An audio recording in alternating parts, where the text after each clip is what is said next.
As SA gemeente is ons besig om saam met Johannes te reis op pad na Paasfees se kruisgebeure. Die woord van God is 'n bron van lewegewende inhoud. Kom luister en dink gerus elke dag saam oor die intrinsieke waarhede wat die skrif vir elkeen inhou wat soek. Hierdie week se preektema was gestuur om getuienis te lewer oor die waarheid. Johannes is reg die eerste evangelie duidelik oor twee sake. Hy is gestuur om te getuig en Jesus is gestuur deur God. So aan of vir wie is Jesus gestuur? Dit is duidelik vir elke gelowige leser dat die Johannese evangelie effens anders is as die ander evangelies.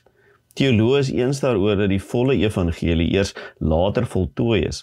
En daarom is daar verskeie oënskynlike verduidelikings tussendeur die teks, want die skrywer het tyd gehad om daaroor te dink en te reflekteer.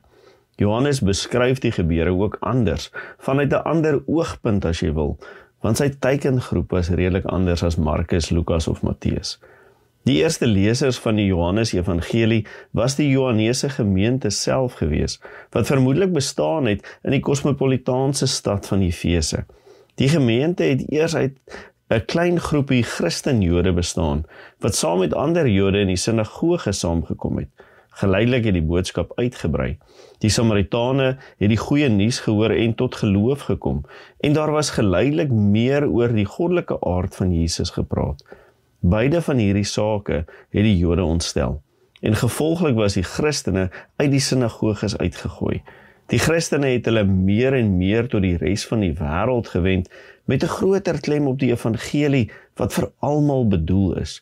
En so was die uiteindelike gemeente gemeng, bestaande uit Jode, Samaritane, Grieke en Romeine. Alhoewel die Joodse karakter van die evangelie onmiskenbaar is daar 'n sterk Samaritaanse en Griekse invloed in die manier hoe die evangelie vertel word. Dit is dus verstaanbaar dat Johannes se evangeliese fokus daarom effens anders is. Hy plaas klem daarop dat Jesus die een is wat al die mense in die wêreld in die gesin van God wil saamsnoer. Kolossense 1 vers 22 tot 23 bevestig hierdie waarheid as daar staan: Hy, Jesus, het tussen die mense en God kom staan en die verhouding herstel. Professor Jan van der Walt bevestig sy eksegese in sy reeks Mense en Redding, die Johannese geskrifte, dat Jesus die sentrale rol speel in die herstel van die verhouding tussen God en mens. Geloof in Jesus is noodsaaklik vir ons redding, want Jesus is die weg na die waarheid en die lewe, vir die hele wêreld.